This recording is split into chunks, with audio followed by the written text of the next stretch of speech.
It was cracking Hub City, man. Dr. You all know what time it is. Hub City's finest. Fucking with the 806er. Let's get it cracking. My name is Dr. Muhammad. Originally born in San Diego, California. Shit, moved down here when I was like 12. Went back when I was like 14, came back when I was 15, been down here ever since. Shit. My mama's side of the family from here, my dad's side from Cali, shit.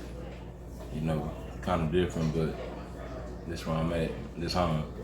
I feel like that's a perfect mix. I feel like this the most West Coast city I've been in Texas. You know what I'm saying? Yeah. So having a Cali background and a Lubbock background, I feel like it's a perfect fusion. Sure. So yeah, have you ever seen the starter pack meme? Nah. All right, so this is meme on social media. It has 4 squares, right? And it has the 4 things that are stereotypically associated with a city, or the 4 things you need to survive in a city. Let me get your Lubbock, Texas starter pack. And I came up with this question because, like, whenever I travel, people would know I wasn't from there by the way I walk, the way I talk. You know what I'm saying? The type of shit I was on. So what is your Lubbock, Texas starter pack? Okay, you said things you need to survive? Yeah. It could be survive or what's stereotypically associated with a city. Shit. I mean, you know, it's really a difference moving, you know, from there to here, but still a lot of similarities.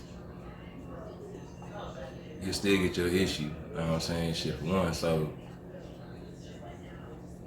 I mean, you can't be no hoe. You gotta rep for what you stand on, you know.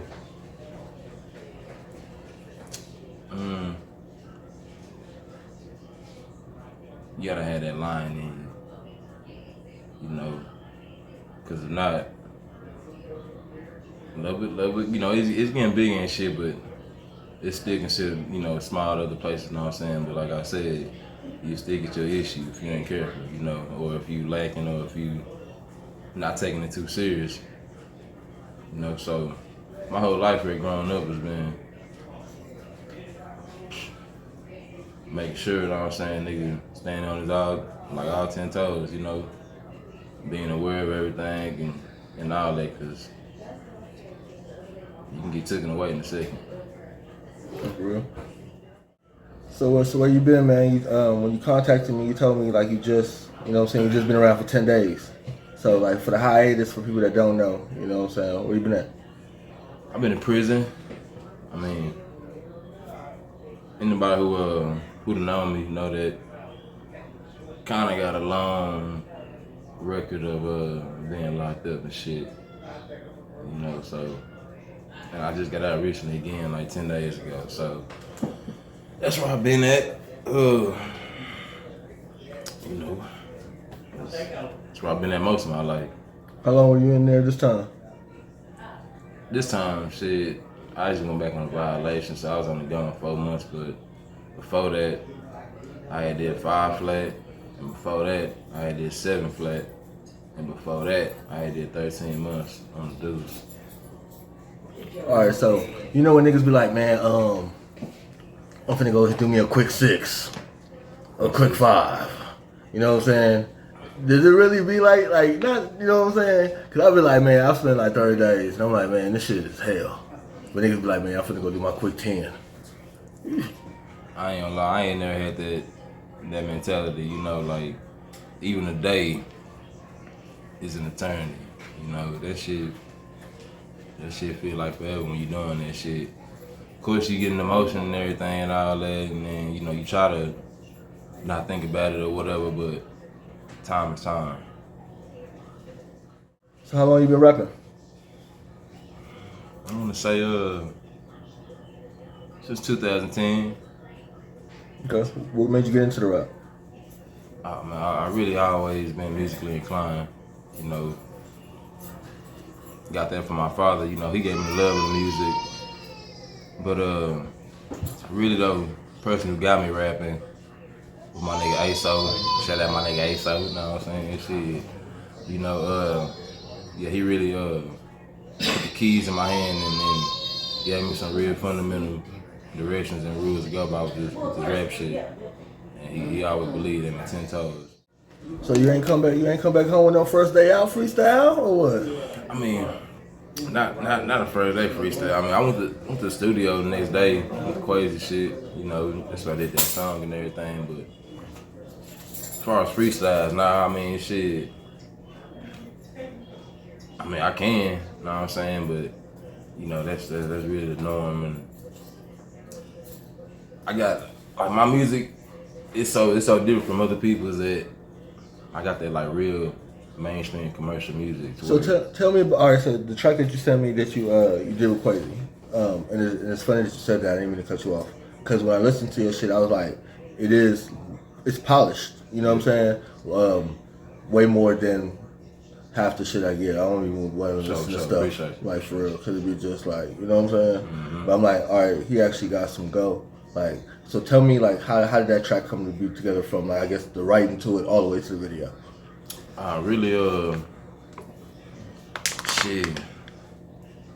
It really came together like that, you know.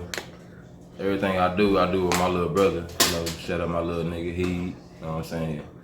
He would be here right now, but he working and shit. But, yeah, we was on our way up there, and I got the beats playing and everything. Like, anybody who know me know that's all I do. And once I hear one that speak to me, shit, I go ahead and crash that hoe. And I hadn't even had nothing, you know, already put together for that studio session with Quasi and everything. So I just did that hoe on my way up there. And you know, that's how it went. Like music, it's becoming so easy to me. You know, like I can do it like breathing now. So who are your musical influences? Who kind of made you want to get into the game, from the big ones all the way to maybe like somebody that you might have even grown up around the scene? Okay. Yeah, first off, you know, the GOAT, you know what I'm saying, Pac, you know, his influence was just so magnificent. Then the big homie, you know what I'm saying, Nipsey, shit, R.I.P. Cause that's some live ass shit that really inspired me. And lately, shit, I really been on that nigga Mo 3, you know, like his story, without me even like having met him, it's been like real inspiring lately, you know what I'm saying? And then, of course, you know, my niggas who I grew up with, niggas right here in the city, nigga A-So, my nigga Critter, my nigga Riri. R.I.P. But me and T Savage supposed to do some shit. I got locked up, and he got locked up too, and then, you know, with him passing and everything, R.I.P. man. But yeah, them some of the niggas who, you know. So I'm glad you mentioned Nip, because one of the viral posts going right now, and questions I'm going to ask you is, who is more of a rap legend, Nipsey Hussle or Soulja Boy? Nipsey Hussle or Soulja Boy. But, you know, look, no shade on Soulja Boy and everything. I know, you know, everything he accomplished, you know, with all the awards and, you know, hit records and everything like that, you know, but me and where I'm from and what I stand on, like, it's Nip all day, you know. The way he transitioned the game, you know, and did it with keeping himself, you know, like that. That's more meaningful than, you know, catchy hit records and everything like that. I saw one of the people in the comments say, every city has a Nipsey Hussle, an OG that tries to uplift the community. Mm-hmm.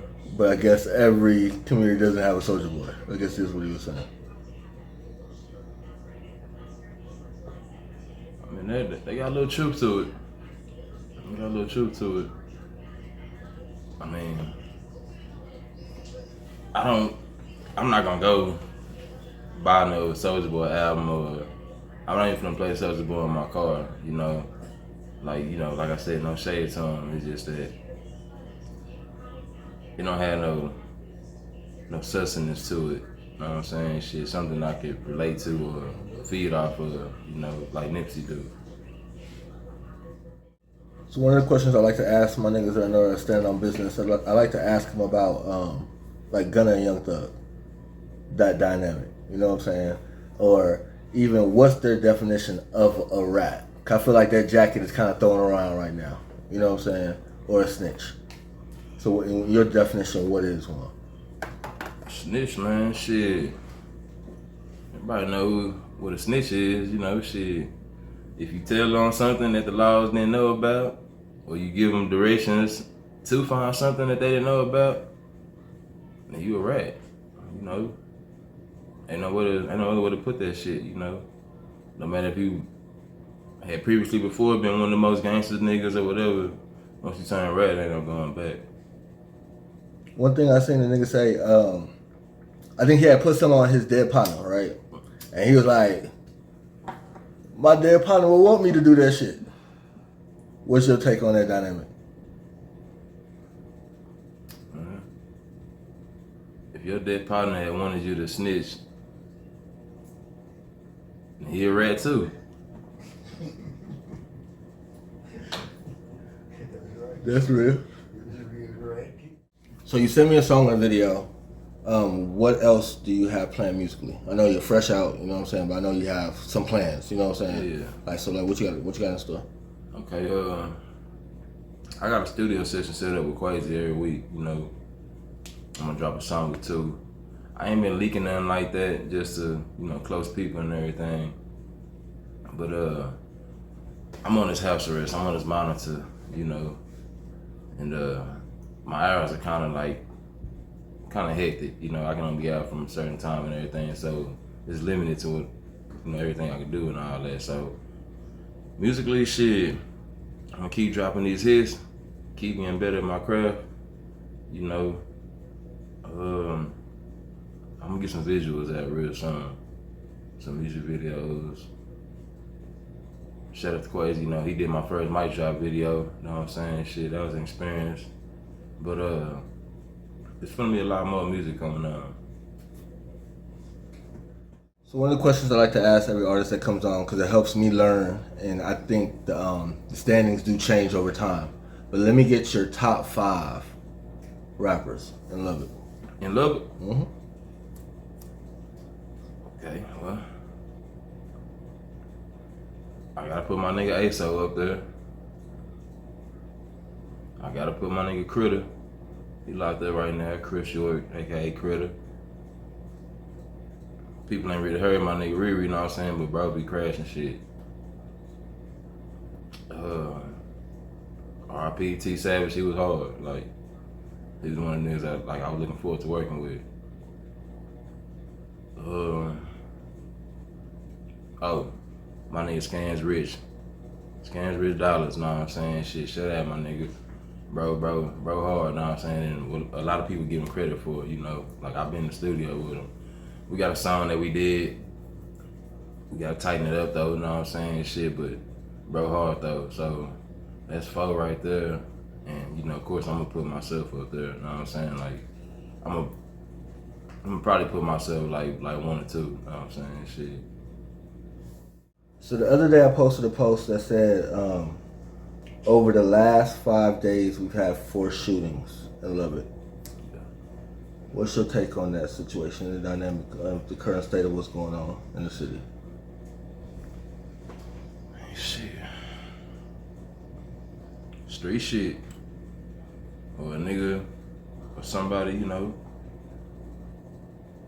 letting they ass talk, you know what I'm saying? Shit. Of course, you know, every killing is senseless, you know, because every death, you know what I'm saying, means something, you know. People had loved ones, people care for them and everything like that, you know, so I ain't gonna say just on some street shit like that, but you gotta know like what you saying and what it could possibly, you know, like lead to, all the consequences and shit, you know what I'm saying? Like, I'm gonna defend myself, you know what I'm saying? I ain't finna go looking for trouble, you know what I'm saying? I did that back in the day, but I will defend myself and my family, you know, so. I don't condone it, you know what I'm saying? But at the same time, it's a certain level of respect for it. So you can give a piece of advice to your former self. What's one piece of advice that you give yourself? Man, that's a good question, man. I guess to a 19-year-old you. That material big shit. Sure. Shit to be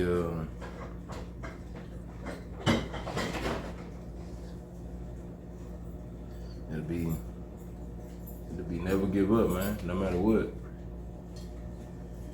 You know, in the face of adversity, in the face of evil, just never give up. 'Cause I ain't even gonna lie, shit. I done had a hard road, you know, harder than most. You know, a lot of people would have quit, took that self out, or you know, just gave up. But as long as you got that drive to keep going, shit, you gonna win in the end. So, you know, first of all, I like to thank Allah, thank God, you know, give me an opportunity. It's my first interview, you know what I'm saying? Shit, it's gonna be plenty more. Everything finna go up. I wanna shout out my mama, always being there for me. My brothers and sisters, my baby nieces, all three of them. Partners who ain't never folded on me, you know what I'm saying? Who been the same since the sandbox. You know, shout out my nigga Dominique, my nigga Bubba Chuck, you know what I'm saying? All the other homies. I wanna shout out to the future, 'cause I'm coming.